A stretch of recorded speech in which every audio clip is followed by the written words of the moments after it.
I went flying over the falls, and I remember just hitting the water, and I hit it so hard that like, oh man, I'm not even really sure how I like stayed conscious in that moment.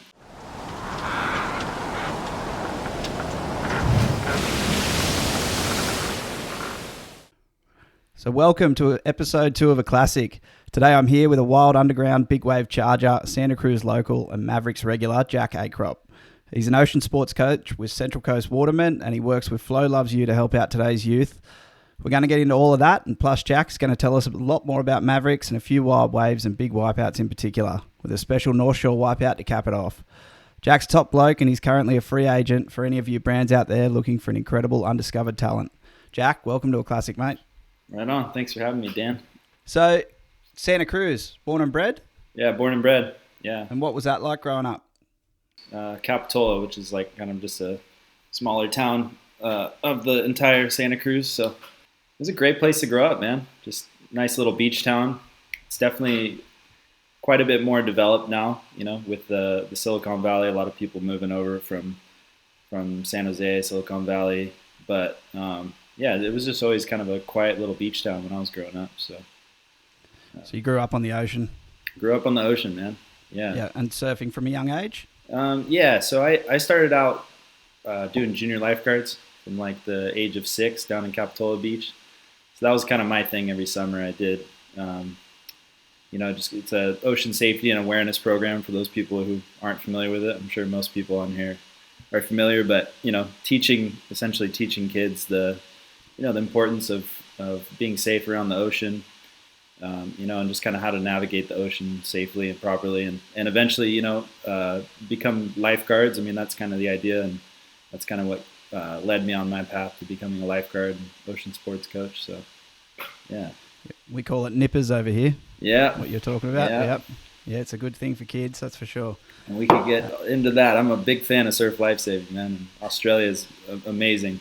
And you know, it hasn't quite caught on as much over here, but yeah, it's an amazing sport that I don't think a lot of people are real familiar with. So yeah, over here, if you're near the coast, which most people are, it's almost essential. Every kid goes through nippers. Yeah, that's great.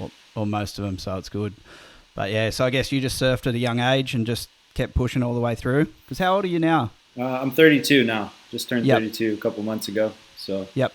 I actually started out as a boogie boarder, so I boogie boarded from like the age of 6 until like 18. So, and then got into stand-up surfing. But yeah, I'd always you know boogie boarding. Yeah, boogie boarding was my big thing for sure. Yep. Growing up through high school, middle school, and all that. So I was the same, mate. I did the bodyboarding the whole way through. So and then on and off stand-up, but more stand-up lately. So I know where you're coming from. And you get out in the big waves on the bodyboard? Yeah, so to be totally honest, I was pretty scared of the big waves all the way up until like my mid-20s. I started getting into some bigger surf. But boogie boarding, I think, helped a lot with that because, you know, as you know, you're always kind of looking for just dumpy beach breaks and slabs and stuff like that. So I think it kind of helped me build that confidence a little bit over time. But yeah, it was definitely a slow process. I wasn't just like a big wave charger from a young age. So yeah, it's funny. Usually, I suppose testosterone and a bit younger blokes that really push them into the big surf a bit. Yeah. But yeah, getting into it at 25. What was that transition? Why did you go from just surfing? Because most people, I suppose, they surf, like even great, incredible surfers are more than happy in 5-6 foot surf. And then there's a select few, a minority that just really push it, and for some reason they just want to surf big waves. What do you think? What happened there? To be totally honest, I'm not 100% sure. I do know that like I said, boogie boarding was always kind of about pushing the limits of like slab surfing and stuff. So I kind of always aspired to do that.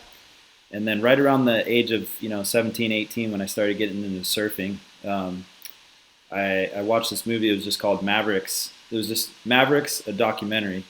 And it was created by Grant Washburn, who's a legendary Mavericks local and videographer. And he just made this real simple documentary, essentially talking about the whole history of Mavericks and Jeff Clark discovering it and him coming from New England. And it was just one of those movies that I probably at this point watched it 100 times, just one of those movies that really just captivated the imagination. And at that time, I was really getting into downhill skateboarding. And so I started to kind of translate this downhill skateboarding, riding these big mountains on a skateboard. And I started to think like, well, what would it be like to ride big waves? It's very, very similar. And I think I just liked the rush, of just going fast. And I was like, well, that's kind of the next step then would be to ride big waves. So. And did you gradually increase that, or did you just push it one day, go out in 20, 30 feet? No, it was kind of, the nice thing about boogie boarding is, you get to learn the ocean. So even though I wasn't standing up that whole time, you get to learn kind of how to navigate through the water. And yeah, once I started surfing, it was just, a pretty slow progression. It was probably 18 to 25. So about 7 years of, I started going over to like Hawaii and started riding like Sunset Beach and Waimea and just kind of like really slowly building the way up. And then here in Santa Cruz, which is really nice, is there's almost like a really nice stepping ladder from like, Steamer Lane. There's like some, that's kind of one of the iconic big waves from a long time ago that people rode. And then, just up the coast between Santa Cruz and Half Moon Bay, there's a ton of waves that kind of just gradually get bigger. And so it was just this kind of like stepping ladder. And eventually my friends Pat and Tyler got me to go up to Mavericks and start surfing up there. So yeah, we'll get into Mavericks for sure. Growing up around that area, did you know plenty of locals who were out there all the time you got to talk to, or? Yeah, I'd gotten, I think kind of the first time I started hearing about Mavericks was from Jay Moriarty. He was, legendary waterman, as you know. And I think he gave me like one of my first wetsuits down in Capitola. He was doing like it was like a yard sale or something like that.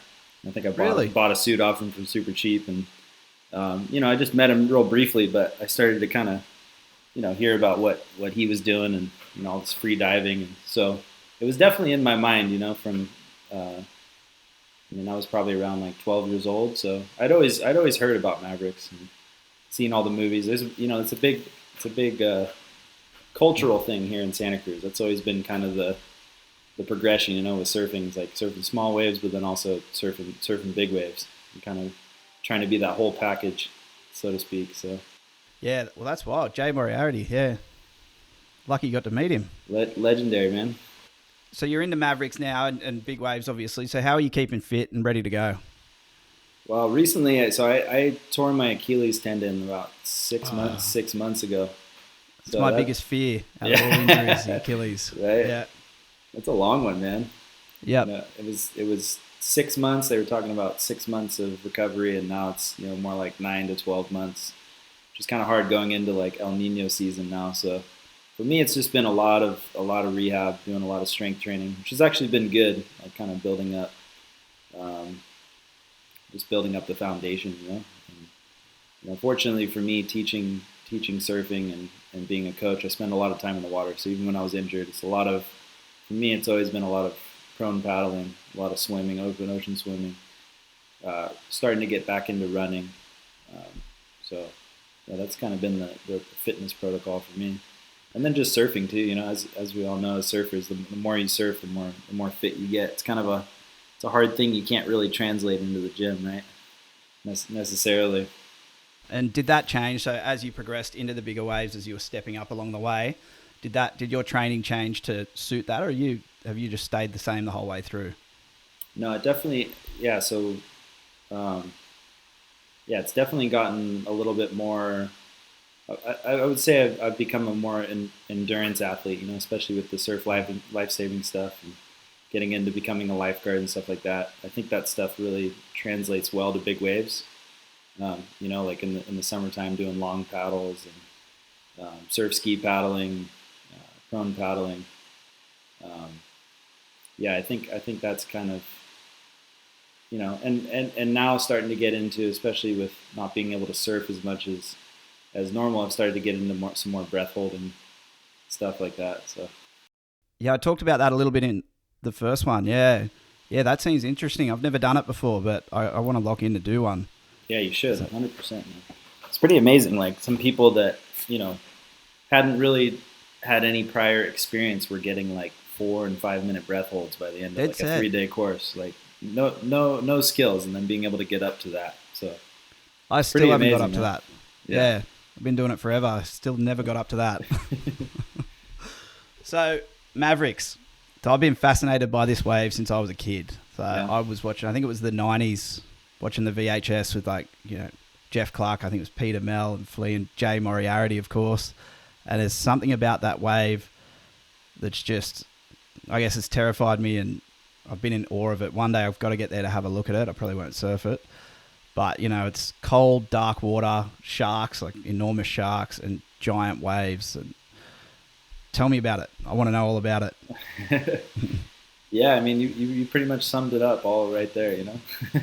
Yeah, So, like the first time you went there, what were you thinking when it was big? so the, so actually the first time I went there had been kind of, I was probably 22 or 23, maybe a little older. So, uh, and I went out with my good friend Tyler Conroy, and he took me up there, and it was just barely breaking. I mean, it wasn't even, you know, 20 foot faces, which obviously is still a giant wave, but for Mavericks, it's just barely breaking.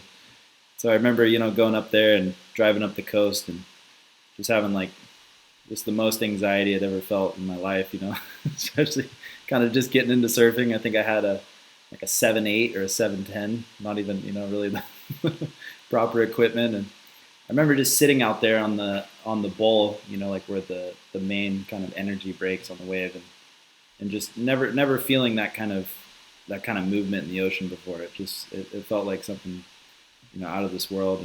And I think after that session, it was probably 2 or 3 years before I ever went back out. So I think it definitely it humbled me a lot, And I hadn't even gotten pounded or anything. I just feeling the water out there was like, whoa. But definitely, I think inspired me to want to go back and have a taste of that eventually. So yeah, Yeah, definitely. Even just paddling out, it's a pretty decent paddle out, isn't it?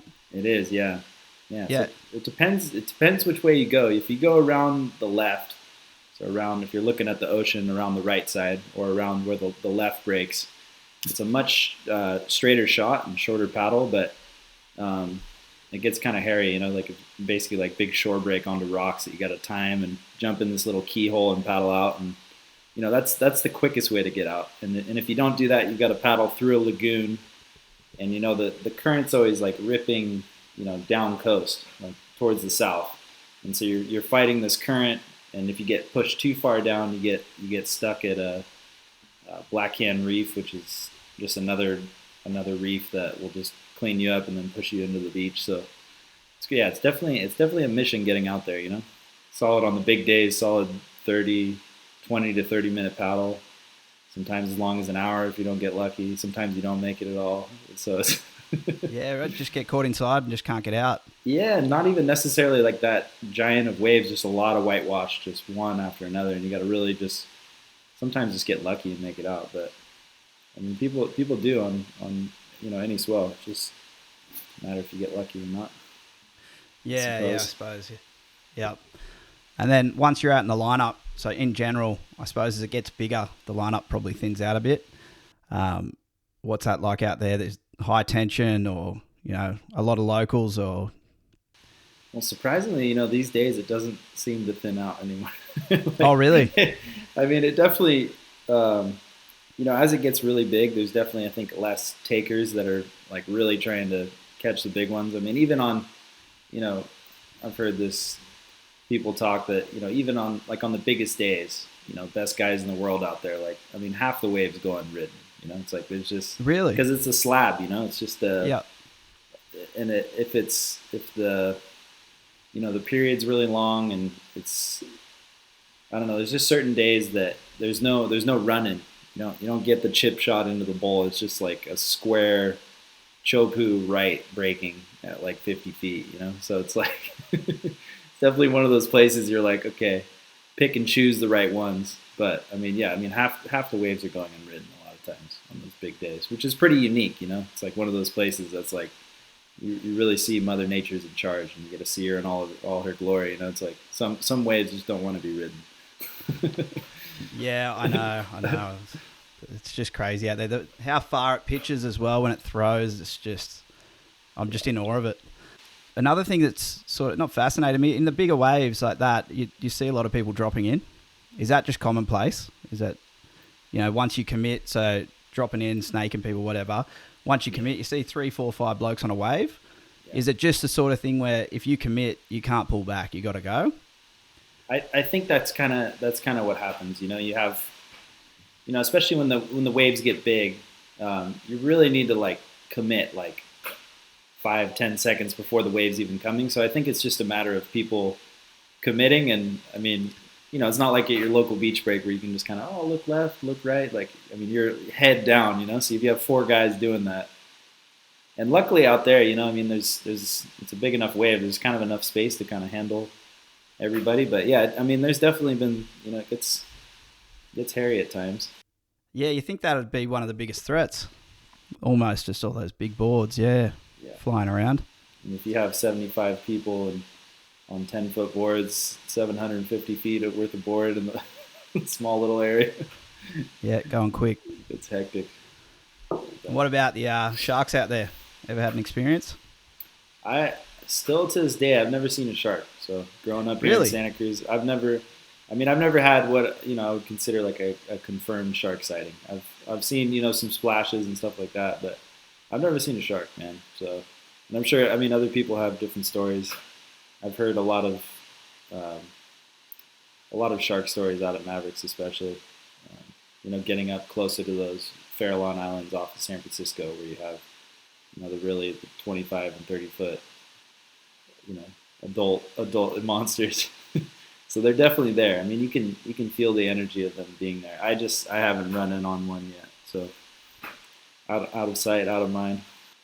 I'm sure you've seen some sharks over there in Australia. No, I've definitely seen a few, but I've never had a hairy incident. I've never had one that sort of, shocked me or scared me out of the water. I've had a couple with, the shark alarms go off regularly, but no, I couldn't say I have either.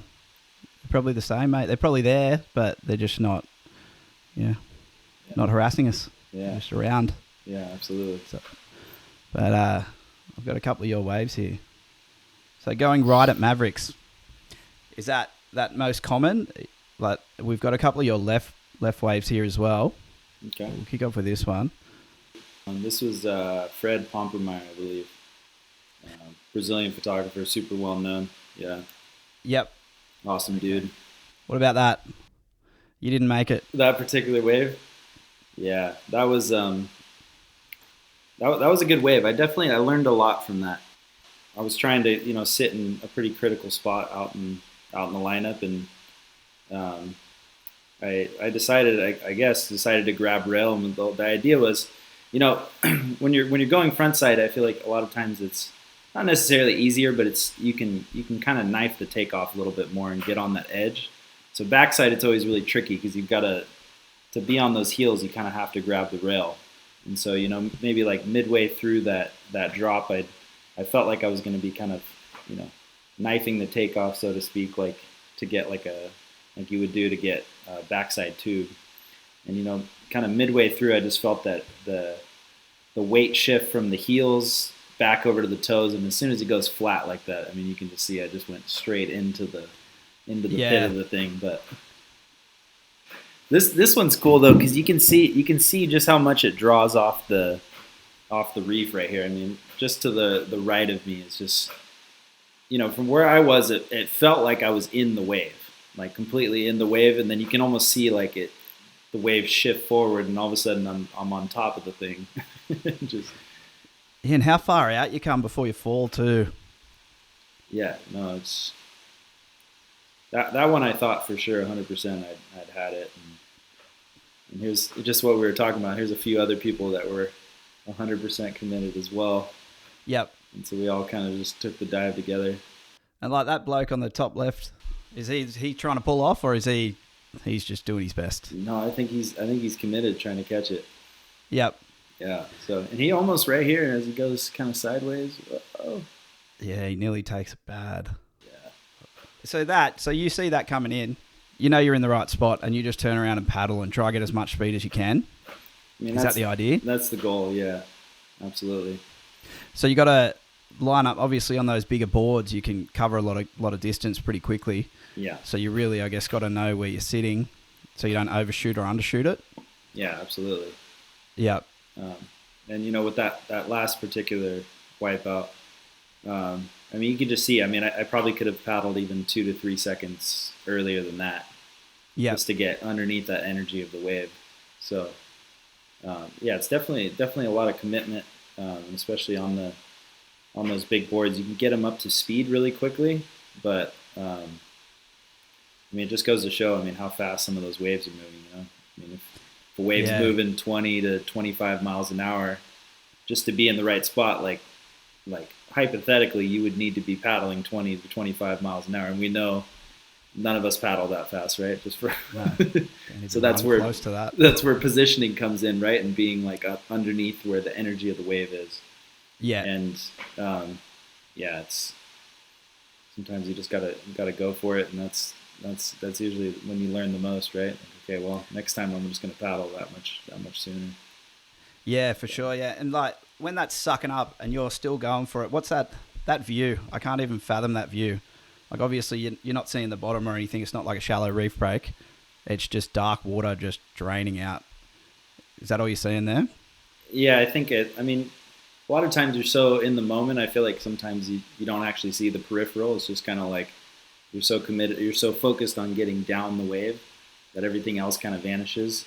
It was more so that one, I think, just like a feeling of like, just like weightlessness, like, oh shit, this is not good. Yeah. Now. Yeah. I wanted to be down there, like, already, and now I'm just suspended here in the air. I'm like, oh, this is gonna be bad. And what's that wipeout like? That particular one wasn't particularly terrible. I mean, I remember getting pretty throttled, but you know, I was talking with somebody about this the other day. You know, it's usually when you least expect it that you're going to get pounded the hardest. You know, that one I feel like I was maybe just so braced for it because I was in the lip, and I was thinking in my mind, this is going to be like the worst wipeout ever. That somehow it didn't end up being the worst wipeout ever. Yeah. And you hit like a little air pocket or whatever, and it kind of doesn't tumble you as bad. Are you wearing flotation or anything in those? Yeah, so I've been over the last few years. I've been wearing. I wear, you know, a wetsuit, and then I have like a short john impact Patagonia vest, and then an inflation vest over the top of that. So I mean, I'm pretty much a cork out there. You know, I'd rather get blasted around and come up rather than like, you know, I know some people like to wear just the inflation because they can deflate it and dive under waves. I personally would rather just be as buoyant as physically possible. Yeah, definitely. Have you ever had to pull it, or do you pull it regularly? I've had to pull it a couple times, yeah. I've had some, we'll talk about this in the wipeout later on down the road in Hawaii, but there's been a couple times where I've pulled it and it hasn't gone off too. So, oh, you kidding? It's definitely not a foolproof plan, but yeah, that must destroy morale too. Exactly. Underwater, yeah. Yep. Yeah, that's a heavy one. I've got this. Let's talk lefts. So, what's the difference here? So you're going right. Is it over a certain size you can't go left, or how's the call made? Yeah, I don't know. I think the left, from my experience at least, the left has been, you know, as soon as it gets over 30-foot faces on the left, I mean, it's doable. There's been some guys, you know, Luca Padua, local charger from up in Half Moon Bay. He's been doing some towing, which has been amazing on the left on like bigger days. You know, 20-foot Hawaiian, 40-foot faces, 50-foot faces. Yeah. So it's definitely doable. The problem is it starts to, it'll start to clamp a little more. So it's not the crazy thing about the left in Mavs is it's kind of like it's really kind of the luck of the draw. You know, like it's not always a perfect barrel. You know, sometimes it's just this giant tube, and then all of a sudden it's just clamping.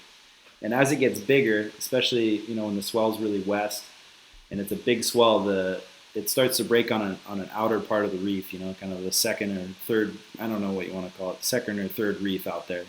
And it'll start to break, the right will break like into the left. And it just gets, I mean, I think you probably could surf it over that size, but it just starts to get a little more hairy for sure. So Yeah, well, this one here, we've got a view. It's a big wave. I yeah, think this is your first... Oh, hold on, let me put it up there. This is your first attempted left. Is that right? yes, So that's sir. you. So if I you noticed something. no, go ahead. What are you gonna say? I noticed something in this wave. I was looking at it last night, and I noticed this little hand up here. Yeah. So you're obviously looking straight back up at it. And then what's the story with this bloke here? So the guy at the bottom is actually my friend Thomas. Oh, I thought that was you. And this guy with the hand and the lip, that's me. Uh-huh. Going over the top. So that was the very first attempt at the left. And as you can see, I was not nearly underneath the energy of that wave enough. And I just got hung up in the lip, and and so that was yeah. That was pretty funny though, huh? Just the random hand Yeah, well, I hanging thought out the this bottom was of the you. wave. Yeah, and then I looked at it a bit more, and I thought, geez, I wonder if he knows there's a hand up there. So I had to point that out. But that's you, okay. That's me hanging. And you still wanted to keep going for left. I did after man. that. Yeah, I was pretty hungry after that one. That was probably like one of the worst wipeouts I'd ever experienced to this date. Oh, really? Yeah. Well, talk me through it. Yeah. So, as I said, I was, I just kind of started to dabble with the left a little bit. I'd started to get some rights, and that particular wave came through, and I just didn't paddle soon enough, and the interesting thing with the left is there's kind of a technique to it. Is you want to take off on where everyone's taking off right, and then you want to backdoor the peak, because for a second there it'll give you a little bit of an inroad. It'll give you a little bit of a shove, and as you stand up, you'll be able to make it down the wave before it just gets completely convex and throws over. That particular, just trial and error, I'd kind of taken off more on the shoulder. And so I learned very quickly, like, okay, you need to be behind this wave, because I essentially, got hung up in the lip, and, you see my hand there. I went flying over the falls, and I remember just hitting the water, and I hit it so hard that, like, oh man, I'm not even really sure how I like stayed conscious in that moment. It just ragdolled me so hard. My leash got wrapped around my legs like 3 times, super tight, like a hog tie, and I just got pulled like super super deep underwater. And Yep. luckily, the buoyancy of the board kind of pulled me to the surface. And I came up, and that was the first time I'd had, not a blackout, but a full whiteout. So I came up and I couldn't see anything. Just my entire vision was completely white. I couldn't even see the sled. Frank Curardi, luckily came in and picked me up. Legendary lifeguard out there at Mavericks, and my vision was completely white. So he went to throw the sled at me, and I couldn't even really see it, but I kind of just felt around and grabbed on, and there was quite a few waves afterwards. So I'm glad I was able to like get on there. And I remember kind of being a little concussed and just going. I think that day I pretty much just called it a day, and at that point I was like, maybe no more lefts for me. Yeah. Maybe it's not. So that whiteout, what's that? Is that just before a blackout? Or is that from a concussion? I think, I want to say it's more from like a concussion, because I felt fine physically. I hadn't, I still had plenty of air, plenty of oxygen. It was more so, I think, just from like hitting the water so hard that it just kind of rattled my brain. But yeah, it's definitely a pretty scary place to be, where it's just completely white and you can't see anything. Yeah. And there's more waves coming, and you're just, so yeah. That so the leg rope wrapped around your legs 3 times there, and I'll bring this back up again. But what sort of length leg rope are you running here? Because I'm looking at the bloke on the bottom. Look, the length of that is huge. Look at that one, right? So I can't even see the board. No, he's probably got a 12-foot. Yeah, maybe a bit of stretch. Maybe a longer leash. Yep. I'm not even really sure, to be honest, but you figure if that's a 15 or 20-foot face. He's all the way at the bottom there. That's probably Maybe he wasn't planning on having a 15-foot leash. Maybe not. It's stretched over time. Yep. So I what usually do you go? I usually use like about a 10 or 12-foot leash. Right. I've been going shorter. I've been going to 10 because it's nicer to be able to like reel your board in, not have all that extra rope hanging on you. So. And what sort of board are you running? And do you change it up, or are you just running the same board pretty well all the time? I mean, it's definitely changed over time. I think on that particular wave, I was riding a 9.9, and over time, I think I've gotten, you know, especially like we were talking with just how convex the wave is and how hollow it is. You almost want a smaller board. Something in the 9 to 9'6" range is pretty ideal for out at Mavericks. And some guys ride a lot bigger boards. They'll ride 10-foot boards, 10.5-foot boards.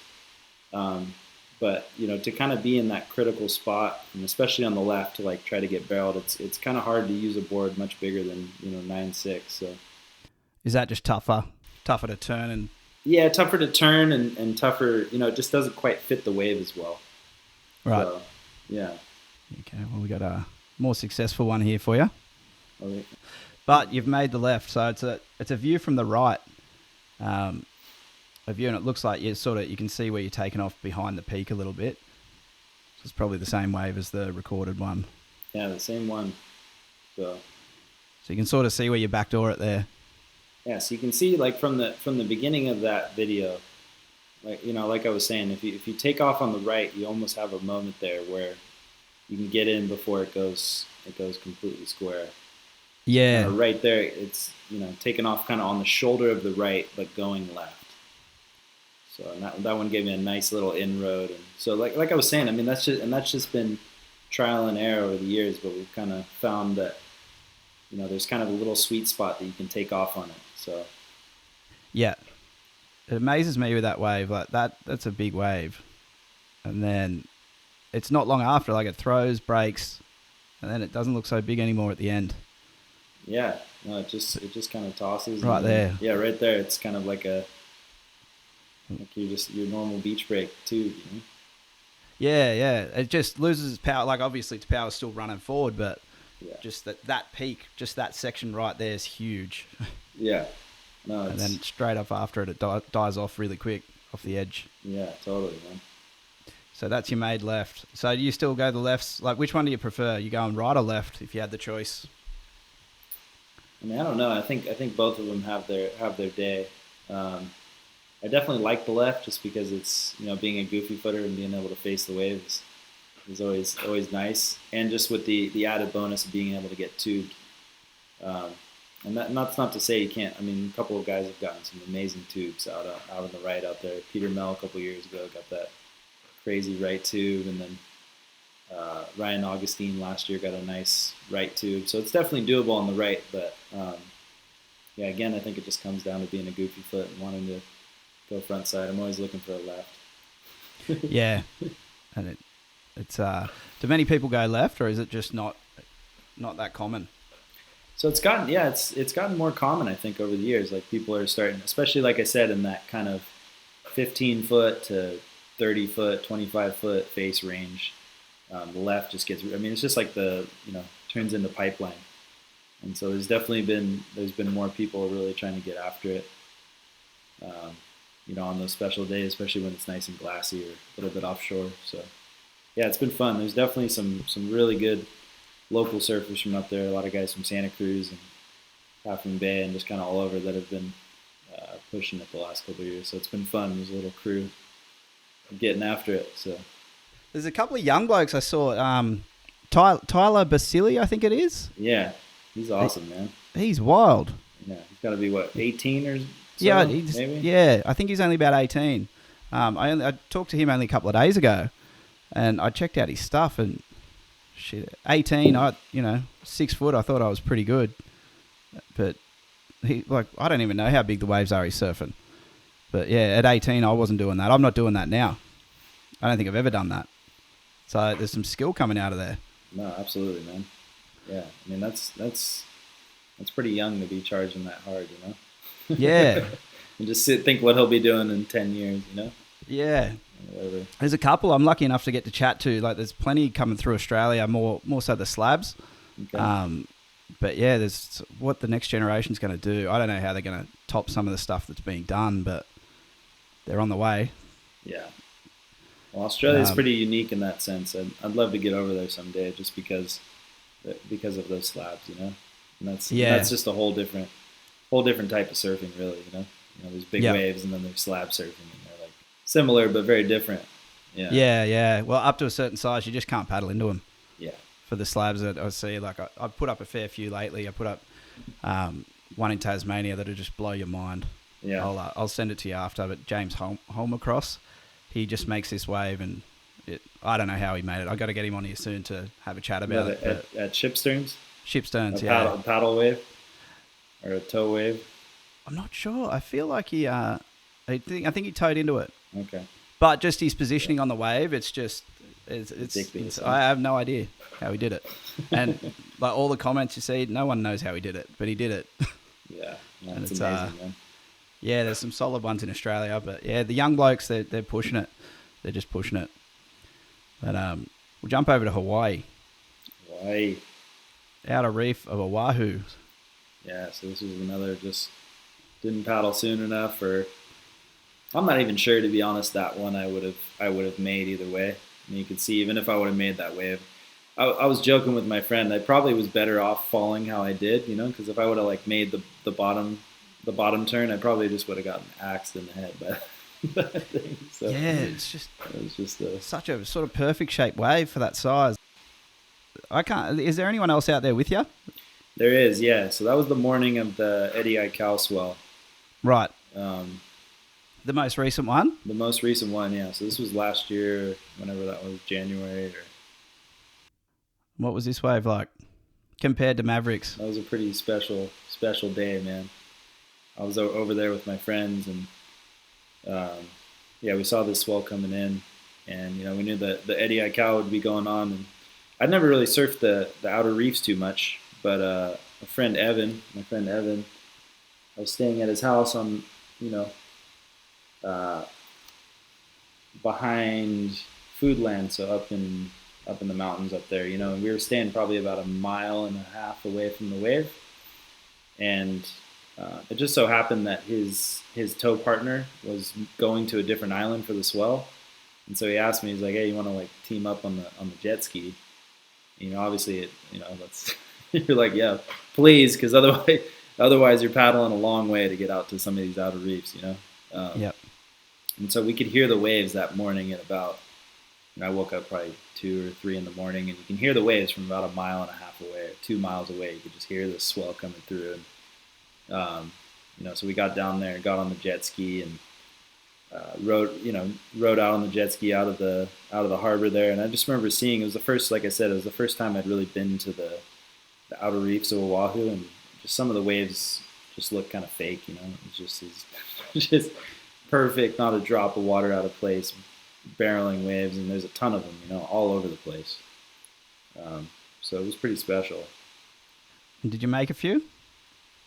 So prior to this wave, I'd gotten one kind of warm up wave, so to speak, and dropped in, and as I was pulling out of the wave, I saw this guy on his jet ski, and he was like, "Yeah, that was sick, but like you got to take off a little deeper, because this particular wave you can actually get like a big you can get a big barrel if you take off behind the peak." And so right then that kind of just fired me up, and we were out there early, maybe 7 in the morning or so, and it was turning out to be a pretty epic day. So I knew any moment, at that moment there was 3 to 5 people out there, and so it was kind of my chance to like catch a wave before, some of these sessions you got 50, 60, 70 guys out, and all of a sudden it gets a lot harder to catch waves.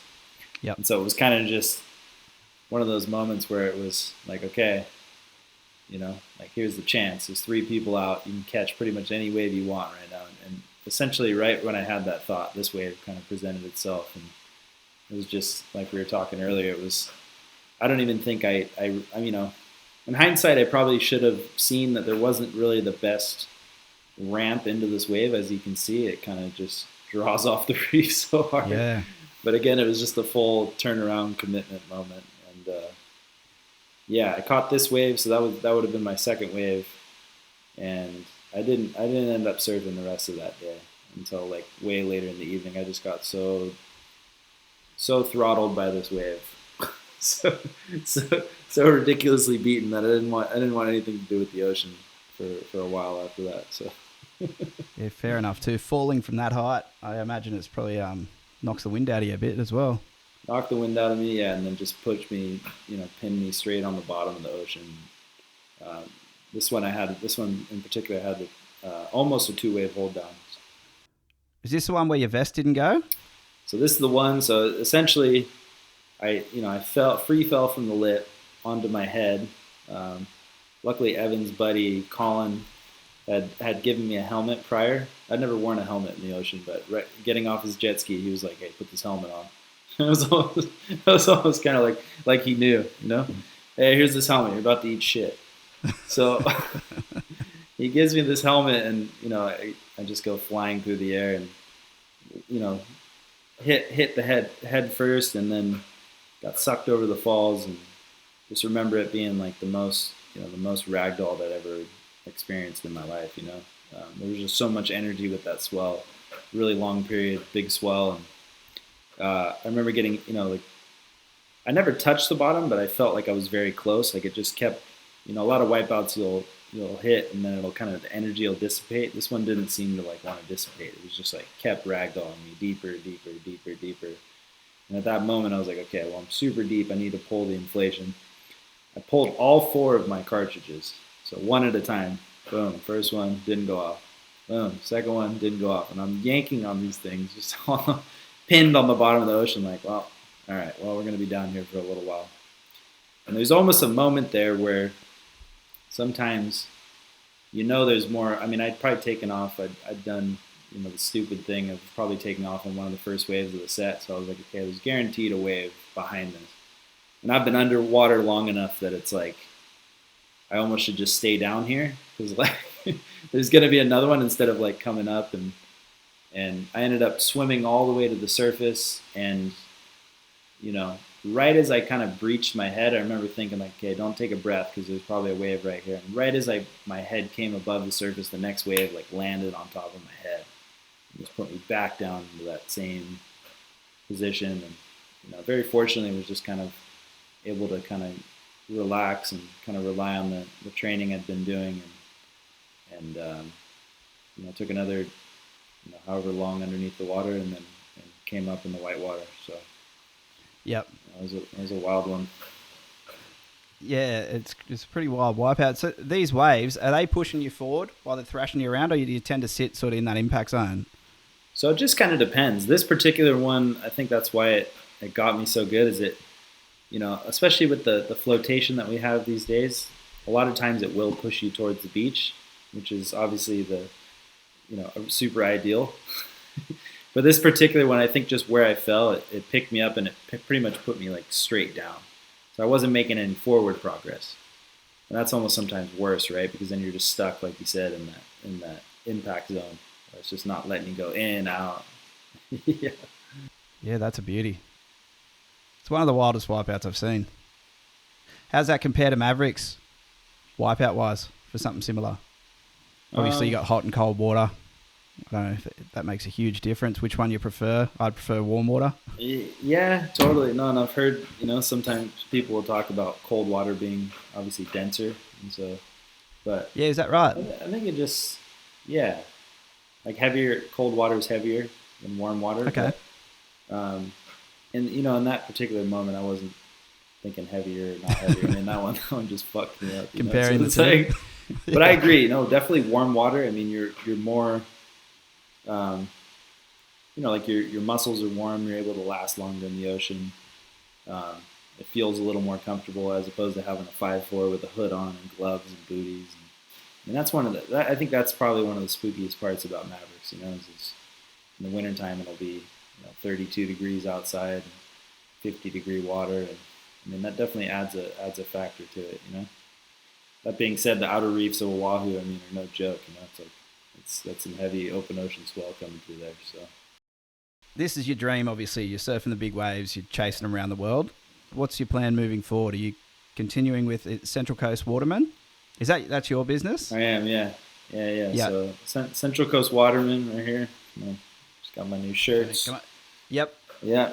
But yeah, essentially it was, the idea was to kind of bridge the gap between junior lifeguards and surf camp, essentially. So there was a lot of different lessons that I learned through doing junior lifeguards, just from the fitness standpoint of prone paddling and the sport of surf lifesaving that allowed me to get into surfing and kind of inspired me to start surfing big waves.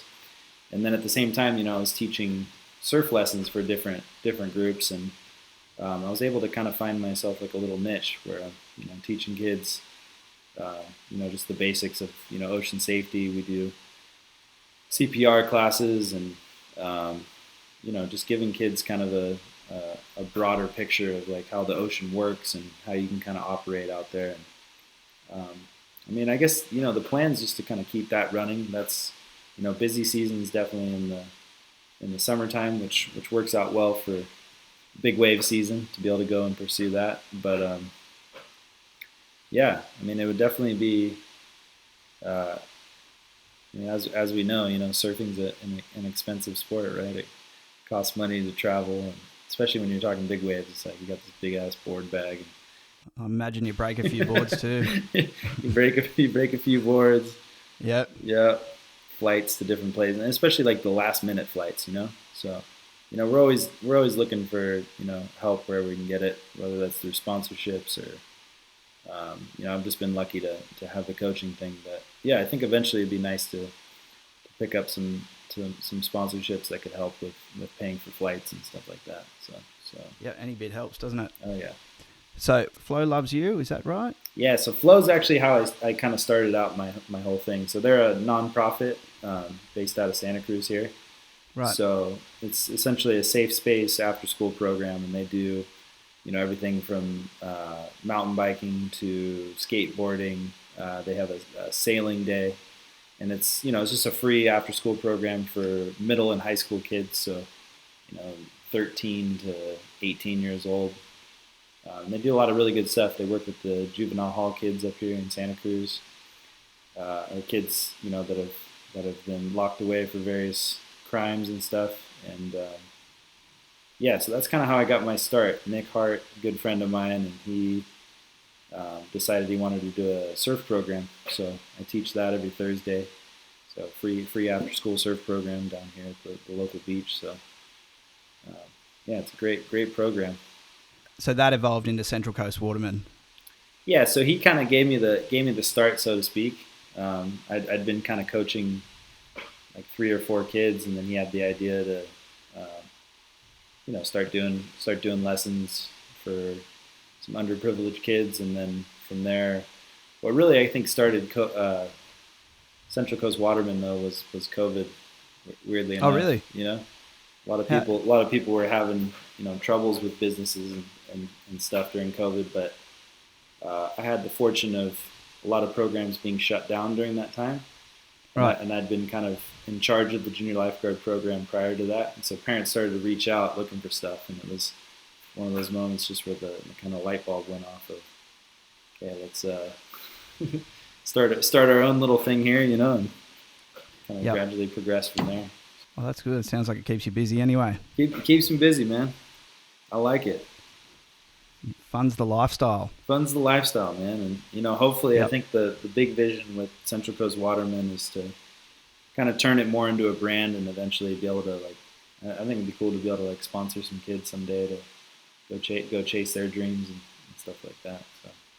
Yeah, it's a good thing. Yeah, hopefully. Well, hopefully we can get some more eyes on it with any luck. Yeah. And on you, because, mate, some of those waves, they're wild. That last one in Hawaii especially, that's a beauty. Oh, thanks, man. Yeah. But, mate, I know it's late there, so I won't keep you much longer. Did you have anything else you want to get through? No, that's great. I appreciate it. Thanks for letting me share my story, and glad we got to connect, man. This is awesome. I really like what you're doing. So we're getting there. We're trying to, we're representing everyone. That's the plan. We're not so much representing, top tier pros or anything. We're more about what the people are doing as opposed to who's doing it. Yeah. So it's been fun. I get to talk to a lot of people like yourself, and yeah, hopefully we can turn it into something special, and hopefully one day help you out as well. Yeah, I appreciate it, man. Anyone who wants to see your wild stuff, it's at Jack Akrop, AKROP 19. Yeah. And definitely any brands out there looking for a solid rep, just reach out to him. Just get in touch. Mate, it's been a pleasure, and we'll definitely have to do this again. Absolutely, Dan. Thanks so much, man. Cheers, Jack. Good on you, mate. Yeah.